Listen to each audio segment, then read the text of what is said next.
नमस्कार, एक बार फिर से मैं आप सभी के सामने उपस्थित हूँ बेहद महत्वपूर्ण टॉपिक के साथ। और इस टाइम जो वर्ल्ड सिनेरियो है वो बहुत अलग टाइप का चल रहा है।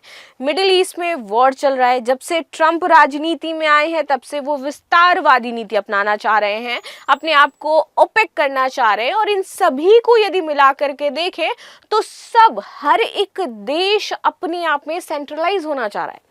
ये पूरा वर्ल्ड सिनेरियो आपका चेंज हो चुका है। ग्लोबलाइजेशन जिसकी हम बात कर रहे थे वो पूरी तरीके से चेंज हो रहा है। वैश्वीकरण की मुद्दे की बात करें तो जहां पर एक तरफ हम इसका समर्थन करते हैं, वहीं दूसरी तरफ देखते हैं जो बड़े बड़े विकसित देश हैं वो इन चीजों से पीछे हट रहे हैं। ठीक है, वर्ल्ड बैंक संगठन अपने आप में वर्ल्ड बैंक जो है बहुत इंपॉर्टेंट हो जाता है। उससे यदि कोई कहे हमें बाहर होना है, ठीक है, तो ये अपने आप में बहुत क्वेश्चन मार्क वाली स्थिति हो जाती है कि किस तरीके से आपका जो वर्ल्ड सिनेरियो है पूरी तरीके से चेंज होता जा रहा है प्रेजेंट के टाइम में। और ये हमारे लिए जानना बहुत ही ज्यादा महत्वपूर्ण हो जाता है कि भैया वर्ल्ड में चल क्या रहा है। ठीक, तो यहाँ पर देखो, कनाडा हमारा दुश्मन है प्रेजेंट टाइम में। इनके साथ हम अपने रिश्तों को अच्छा करने के बारे में कह रहे हैं कि भैया अमेरिका के साथ, क्योंकि जो हमारे संबंध हैं वो बहुत मुश्किल से थोड़े अच्छे एस्टेब्लिश हुए हैं। बराक ओबामा के बाद से यदि बात करी जाए तो स्थिति में सुधार हुआ भी है।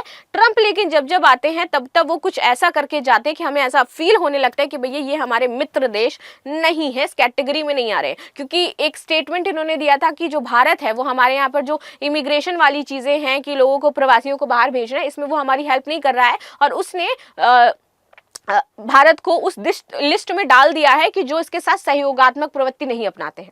सो ये अमेरिका का है कि इन्होंने लिस्ट में डाल रखा है इंडिया को, इस लिस्ट में वीजा को लेकर के जो मुद्दा चल रहा था। चलो, अब ये क्या कह रहे हैं कनाडा से कि आप पर एक मतलब इन दोनों की चर्चा हुई और इसमें ये कहा गया कि हम आपको अपना 51वां स्टेट बनाना चाहते हैं। 51th स्टेट जो कनाडा को ये बनाना चाहते हैं। अब इसके पीछे कारण क्या है, क्यों 51th स्टेट ये कनाडा को बनाना चाहते हैं और क्यों चाहते हैं कि कनाडा इनके साथ मिल जाए आकर के और वो इसके अधिकार क्षेत्र में आ जाए। क्या ऐसा हो सकता है? तो देखिए, हो बिल्कुल सकता है, बिकॉज इस टाइम इनकी जो स्थिति है वो बहुत बदतर चल रही है, इनकी सरकार गिरने वाली है। सो यहाँ पर एक प्रपोजल अमेरिका ट्रंप के द्वारा इनके सामने रखा गया है कि यदि आप चाहें तो हम आपको भी बचा सकते हैं और आपकी सरकार को गिरने से बचा सकते हैं। और आप बस एक शर्त इतनी है कि आप अमेरिका के साथ मर्ज हो जाओ आकर के, 51th स्टेट अमेरिका का बन जाओ। क्योंकि ट्रंप कैसी नीति अपना रहे हैं? सीमाओं का विस्तार करना, अपनी पावर का विस्तार करना। सो विस्तारवादी नीति इनकी ये हो जाती है कि अपने यहाँ पर जो सीमाएं हैं अमेरिका की बढ़ाई जाए। और सीमाएं बढ़ाने के लिए क्या करना पड़ेगा? मर्ज करना पड़ेगा, कंट्रीज को मर्ज करना पड़ेगा, आपको स्टेट्स को मर्ज करना पड़ेगा। आपको जो लाइक बॉर्डर्स हो जाते हैं, अलग अलग सीमाएं जो हो जाती हैं, जो आपकी नहरें हो जाती हैं, इनको अपने अधिकार क्षेत्र में लाना होगा। क्यों अमेरिका ने बोला कि उन्हें ग्रीनलैंड खरीदना है? इसके पीछे का रीजन क्या था? जबकि ग्रीनलैंड तो ऐसा क्षेत्र है जहां पर आधे से ज्यादा भाग, उसका लाइक 78% के आसपास भाग जो हमेशा बर्फ में रहता है, वो इनके काम का किस लिए होगा? तो इन्हीं सारे मुद्दों पर आज हम डिटेल एनालिसिस करने वाले हैं कि क्यों ये भैया 51th स्टेट बना रहे हैं, वो भी कनाडा को। और उसके बाद भारत के ऊपर क्या चीजें होने वाली हैं और भारतीय जो बहुत बड़े बड़े विशेषज्ञ हैं उनका क्या कहना है इस मुद्दे को लेकर के, जो विस्तारवादी नीति है इसको लेकर के। तो शुरू कर लेते हैं आज की क्लास। मेरा नाम है प्राची मिश्रा एंड अगेन आप सभी का बहुत बहुत स्वागत है। यहाँ पर आप सभी के लिए एक इंपॉर्टेंट इन्फॉर्मेशन भी है। इन्फॉर्मेशन क्या है कि भैया जो पीजीपी प्रोग्राम है फ्री ऑफ कॉस्ट है। पहली बात तो मैं ये लिख दूं यहाँ पर, पूरी तरीके से फ्री है ये, ठीक है। तो जो पीजीपी प्रोग्राम है वो शुरू हो चुका है संस्कृति आईएएस का। सो जो भी बच्चे इसमें एनरोलमेंट लेना चाहते हैं ले सकते हैं। उसके लिए आपको सिर्फ इस नंबर पे कॉल करना है 9555124124 पर। ये पीजीपी प्रोग्राम उन बच्चों के लिए है जिन्होंने मेंस अपना क्वालिफाई कर लिया एंड देन वो इंटरव्यू की प्रिपरेशन कर रहे हैं। और इसमें ऐसा नहीं है कि प्रिपरेशन कोई अदर आपको करवाने वाला है। ये सारे टीचर जो आपको दिखाई दे रहे हैं, अखिल मूर्ति सर हो गए, रितेश सर हो गए, अरुण कुमार सर हो गए, ये ही आपके सारे सर ये पीजीपी प्रोग्राम में पार्टिसिपेट करेंगे और आप लोगों को यहाँ पर गाइड करने वाले हैं। तो ये सारी मेन फैकल्टीज आपको इसमें गाइड करेंगे और ये क्या है, पूरी तरीके से फ्री ऑफ कॉस्ट है। इसी के साथ आप सभी के लिए एक न्यू ईयर ऑफर भी है विच इज 75% ऑफ आपको सभी जो कोर्सेज उन पर दिया जा रहा है ऑनलाइन। यानी कि अगर जीएस लोगे तो मात्र 55,000 में, सीसेट लोगे तो सिर्फ 5,000 यानी कि 60,000 आपका बढ़ जाएगा, वीओडी लोगे तो मात्र 50,000 में, ठीक है। ये ऑफर आपका 2 जैन तक वैलिड है। सभी ऑफलाइन मुखर्जी नगर की क्लासेस ओपन हो चुकी हैं, सभी सुरक्षा मानकों के साथ ओपन हो चुकी हैं और सभी सुविधाओं के साथ आपकी ओपन हो चुकी हैं। सो जो भी बच्चे इसमें ज्वाइन करना चाहते हैं जल्द से जल्द कर लेते हैं। अब आज जो हम डिटेल एंड डीप एनालिसिस करने वाले हैं वो सिर्फ और सिर्फ केंद्र बिंदु रहने वाला है America, which is Greenland, Panama और कनाडा पर कब्जा क्यों चाहते हैं ट्रंप। और इसके लिए किस हद तक जाएंगे, ये सब कुछ आज हम इस वीडियो में डिस्कस करेंगे। देखिए 29 नवंबर 2024 को कनाडा की पीएम जस्टिस ट्रूडो जो हैं वो अमेरिकी प्रेसिडेंट से लंच टेबल पर मिलते हैं। जस्ट लाइक अ स्टोरी हम इसे पढ़ेंगे और हमारे माइंड में ये छप जाएगा, ठीक है। तो ये 29 नवंबर को मिलते हैं डिनर टेबल पर। डिनर टेबल पर जो ट्रंप है वो मजाकिया अंदाज में कहते हैं कि आप हमारे 51th स्टेट क्यों नहीं बन जाते हैं। चूंकि इन्होंने मजाकिया अंदाज में बोला था तो इसलिए ज्यादा कुछ इसमें कंसीडर नहीं किया गया इस बात को, लेकिन बाद में इस बात को सीरियसली यहाँ पर इनसे चर्चा की गई और बोला गया कि भैया ये जो पोस्ट आ रही है 51th नेशन को लेकर के बनाने के लिए, 51 स्टेट को बनाने के लिए, वो ट्रंप की विस्तारवादी नीति का हिस्सा है और इसीलिए वो डिनर टेबल पर जस्टिस ट्रूडो आए थे और उन लोगों ने वहां पर बातें करी थी। तो सबसे पहले यहाँ पर हिंट दिया जाता है ये डिनर टेबल पर आपकी, कि बताया जाता है कि ऐसा ट्रंप चाहते हैं, ये उनकी इच्छा है। अब इसमें कनाडा ने क्या रिप्लाई किया है, कनाडा ऐसा करेगा या नहीं करेगा, क्योंकि जस्टिस ट्रूडो की जो सरकार है वो इस टाइम गिरने वाली है, बहुत ज्यादा विवाद छिड़ा हुआ है, किसी भी समय उनकी सरकार समाप्त हो सकती है। तो यहाँ पे उनके द्वारा क्या कहा गया या वो क्या डिसीजन लेंगे ये उन पर डिपेंड करता है और क्या चीजें इसमें आगे आएंगी। चलो आगे आते हैं। पिछले 2 दिनों में ट्रंप ने अपने एक्सपेंशन प्लान जो इनका है जैसे ही वो बनेंगे, इसमें 2 नए नाम जोड़े। दुनिया के सबसे बड़े द्वीप ग्रीनलैंड का इन्होंने नाम जोड़ा, हम जानते हैं उसके बारे में, और सबसे व्यस्त व्यापारिक रूट पनामा का इन्होंने नाम जोड़ा। ट्रंप ने कहा कि नेशनल सिक्योरिटी और कमर्शियल इंटरेस्ट के लिए दोनों अमेरिका के कंट्रोल में होना बहुत ज्यादा जरूरी हो जाते हैं, यानी कि हम क्या चाहते हैं, इन दोनों को कंट्रोल करना चाहते हैं। आगे आते हैं। ग्रीनलैंड पर अमेरिका जो है वो दशकों से नजर गड़ा करके बैठा है, क्योंकि सिक्योरिटी एंड इकोनॉमी दोनों की दृष्टि से बहुत ज्यादा इंपॉर्टेंट है ग्रीनलैंड अमेरिका के लिए। आगे आते हैं। दरअसल ग्रीनलैंड में अमेरिका का मिलिट्री बेस है और यहाँ दुर्लभ नेचुरल रिसोर्सेज हो जाते हैं। नॉर्थ अटलांटिक सागर से मौजूदा ग्रीनलैंड दुनिया का सबसे बड़ा आइलैंड है जो नॉर्थ अटलांटिक सागर में है आपका। इसकी स्ट्रेटेजिक पोजीशंस जो हो जाती है, जैसे हमारे लिए स्ट्रेटेजिक पोजीशंस कौन कौन सी, अरुणाचल प्रदेश हो जाता है हमारे लिए स्ट्रेटेजिक पोजीशन में, आपका भूटान आ जाता है, डोकलाम आ जाता है, ठीक है। ये सारे क्षेत्र हमारे लिए स्ट्रेटेजिकली बहुत ज्यादा इंपॉर्टेंट है कि यहाँ पर अगर चाइना का इंटरफेरेंस ज्यादा होगा which is bad for us, और वैसा ही इनके लिए है स्ट्रेटेजिक पोजीशन के अकॉर्डिंग। इनके लिए रूस और अमेरिका जैसे कई देश इस पर कंट्रोल करने की होड़ में लगे हुए हैं। रूस चाहता है हम इस पर कंट्रोल कर ले, अमेरिका चाहता है हम इस पर कंट्रोल कर ले। दोनों सुपर पावर है, दोनों आपस में लड़ते रहते हैं, ये हमें पता है। डेनमार्क की सरकारी वेबसाइट के मुताबिक 18वीं शताब्दी से लेकर के 1979 तक इस आइलैंड पर डेनमार्क का शासन था। अब यह सेल्फ रूल्ड यानी कि स्वायत्त हो चुका है पूरी तरीके से आपका ग्रीनलैंड, ठीक है, खासकर स्थानीय मामलों में। ग्रीनलैंड जो कि पूरी तरीके स्वायत्त है, किसी के अधिकार क्षेत्र में नहीं आता है, लेकिन ऊपरी तौर पर यहाँ डेनमार्क का कब्जा अभी भी है।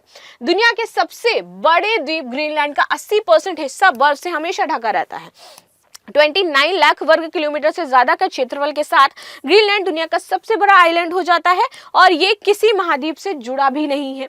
इसका 80% हिस्सा आपका बर्फ से ढका रहता है। ग्रीनलैंड सबसे लंबी समुद्री दूरी वाला देश है जो कि 39,000 किलोमीटर से भी ज्यादा, इसकी सबसे लंबी समुद्री सीमा हो जाती है। सीमा की यहाँ पर बात की जा रही है।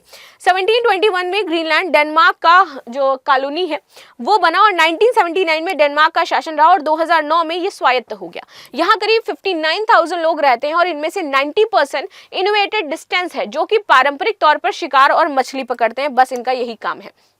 यहाँ करीब 100 किलोमीटर में महज 3 लोग ही निवास करते हैं, ठीक, यानी पॉपुलेशन जो डेंसिटी है करीब 0.03% हो जाती है, जो दुनिया में सबसे कम आपको यही देखने को मिलेगी। यहाँ नियोडायनमिन, प्राइसियोडायमियम, डिस्प्रोसियम, टार्बियम और यूरेनियम जैसे दुर्लभ खनिजों का भंडार आपको देखने को मिलेगा।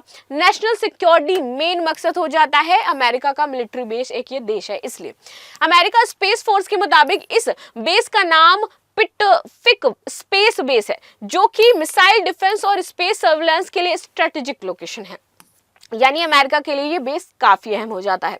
ये बेस कोल्ड वॉर के शुरुआती वक्त में बनाया गया था और 23 दिसंबर को ट्रंप ने सोशल मीडिया ट्रूथ पर ग्रीनलैंड में एम्बेसडर की नियुक्ति का ऐलान करते हुए लिखा कि दुनिया में नेशनल सिक्योरिटी और आजादी के लिए ग्रीनलैंड पर अमेरिका का कंट्रोल होना बेहद जरूरी है। और ये अपना नहीं, ये कह रहे दुनिया में इसलिए बहुत ज्यादा जरूरी है, दुनिया में ऐसा होना चाहिए। ये नहीं बता रहे भैया पर्सनली हमें दुनिया में सरवाइव करने के लिए ये चाहिए, क्योंकि जिस तरीके से चाइना का वर्चस्व बढ़ता जा रहा है ना, अमेरिका इस चीज को लेकर के चिंतित है और इसीलिए इस तरीके की नीति अपना रहा है। आगे आते हैं। ट्रम्प के बयान पर पलटवार करते हुए ग्रीनलैंड ने यहाँ पे कहा था कि भैया हम कोई बिकाऊ नहीं है जो बिक जाएंगे, क्योंकि ये 2017 से 2021 तक अपने पहले कार्यकाल में भी इन्होंने यही बोला था कि हम ग्रीनलैंड को खरीदना चाहते हैं, और इन्होंने ट्रम्प को पूरी तरीके से क्लियर किया था कि हम आपको अपना क्षेत्र नहीं देंगे, ना ही हम बिकेंगे। चलो आगे बात कर लेते हैं। यहाँ पर ट्रम्प इस मामले को उठाने वाले कोई पहले राष्ट्रपति नहीं है। 1860 के दशक में राष्ट्रपति एंड्रयू जॉनसन ने एडमिनिस्ट्रेशन ने ग्रीनलैंड में एक रिपोर्ट तैयार की थी, जिसके मुताबिक ग्रीनलैंड के नेचुरल रिसोर्सेज इसे स्ट्रेटेजिकली इन्वेस्टमेंट बनाते हैं। द्वितीय विश्व युद्ध के बाद पूर्व राष्ट्रपति हैरी एस ट्रूमैन ने ग्रीनलैंड के लिए $100 मिलियन की पेशकश करी थी कि हम आपको $100 मिलियन दे रहे हैं। 2019 में द वॉशिंगटन पोस्ट के अनुसार यहाँ पर अनुमान लगाया गया था कि ग्रीनलैंड की खरीद जो करीब $1.7 ट्रिलियन खर्च हो सकते हैं अगर वो खरीदना चाहेंगे। देन आगे आते हैं। पनामा नहर यहाँ पर एक और चीज है जिस पर कंट्रोल करना चाहते हैं, और ये इनकी विस्तारवादी नीति का हिस्सा है कि कैसे कैसे विस्तार करेंगे। सो इसको सुनते हुए चलेंगे। पनामा नहर मुद्दा है। पनामा अमेरिकी जहाजों से बहुत ज्यादा टैक्स लेता है, इसलिए चाहते हैं कि पनामा नहर को खरीद ले, और इसके बाद से क्या हो जाएगा कि यहाँ पर टैक्स फ्री हो जाएंगी चीजें और हमारा बहुत ज्यादा पैसा बचने लगेगा। दैट्स व्हाई दे वांट कि पनामा नहर को ये हासिल कर ले। पलटवार, जैसे इन्होंने बोला कि पनामा नहर चाहिए, तो पलटवार करते हुए जो पनामा के राष्ट्रपति थे जोस राउल मिलिनो, इन्होंने बोला कि पनामा नहर और आसपास का इलाका पनामा का है और पनामा का ही रहेगा। किसी में कोई इतनी पावर नहीं है कि वो पनामा को ऐसे हथिया सके। सो यहाँ पे देखोगे कि अगर इनकी बहुत दृढ़ इच्छा इन चीजों को पाने के लिए तो फ्यूचर में युद्ध छिड़ सकता है यहाँ पर ग्रीनलैंड पनामा इसको लेकर के। आगे आ जाते हैं। दरअसल अमेरिका का बिजनेस पनामा नहर से होता है और 14,000 से ज्यादा जहाज यहाँ से गुजरते हैं। ठीक, इस पे जो जलमार्ग यानी कि ग्लोबल ओशन बिजनेस ने इस जलमार्ग का 2.5% हिस्सा हो जाता है, और अमेरिका के 40% कंटेनर जो है यहीं से गुजरते हैं। 40% ये नहर अमेरिका बिजनेस की एशिया से जोड़ती है, और 82 किलोमीटर लंबी ये नहर पनामा से होते हुए प्रशांत महासागर और अटलांटिक महासागर को जोड़ती है। इसी कारण शिपिंग में कई दिन लगते हैं और हजारों किलोमीटर का सफर कम होता है, और इन वजहों से ट्रम्प पनामा नहर पर अपना कंट्रोल करना चाहते हैं। ये कुछ इस तरीके से आपका पूरा जोड़ता है। ये देखो ऐसे ही पनामा नहर New York city, South America and San Francisco America. आगे आते हैं।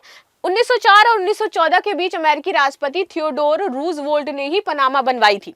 है ये बनवाई ये पनामा जो है वो अमेरिका ने ही थी, और 1999 में आप देखोगे अमेरिका ने इसे पनामा नाम दे दिया।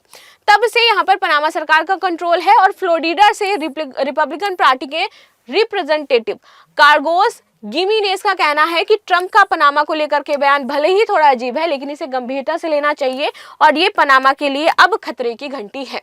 कनाडा को अमेरिका का 51वां स्टेट क्यों बनवाना चाहते हैं, ये इसकी बात करते हैं।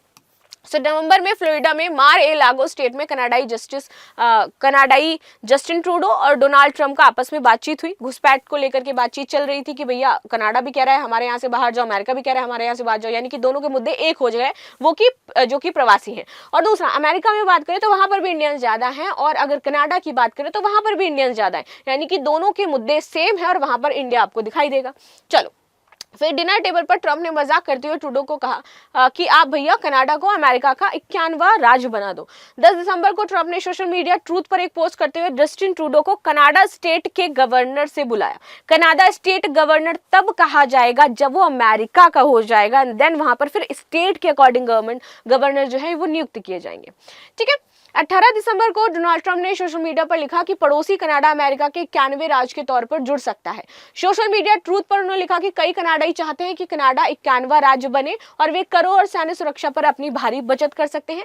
ब्रिटिश कोलंबिया यूनिवर्सिटी में पॉलिटिकल साइंस के प्रोफेसर मैक्स कैमरून के मुताबिक ट्रम्प इससे कनाडा सरकार पर दबाव बना रहे हैं, जिससे वे अमेरिकी नीतियों पर सहमत हो जाएं और वह उनका समर्थन करें। कनाडा के अमेरिका में शामिल होने से ड्रग्स तस्करी और अवैध प्रवासन यानी कि जो घुसपैठ होती है उस पर रोक लग जाएगी। सो इसलिए फ्यूचर में कनाडा शामिल हो सकता है, तो कोई बड़ी बात नहीं है इसमें।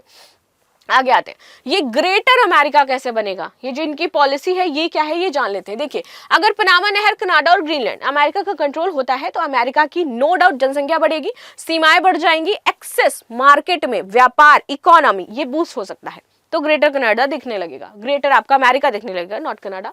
दरअसल ऐसा होने से अमेरिका का क्षेत्रफल इतना बढ़ जाएगा कि वह दुनिया का दूसरा सबसे बड़ा देश बन जाएगा। Yes, this is the important point. आगे आते हैं। साथ ही अमेरिका का बिजनेस बढ़ेगा और उसकी इकोनॉमी मजबूत होगी।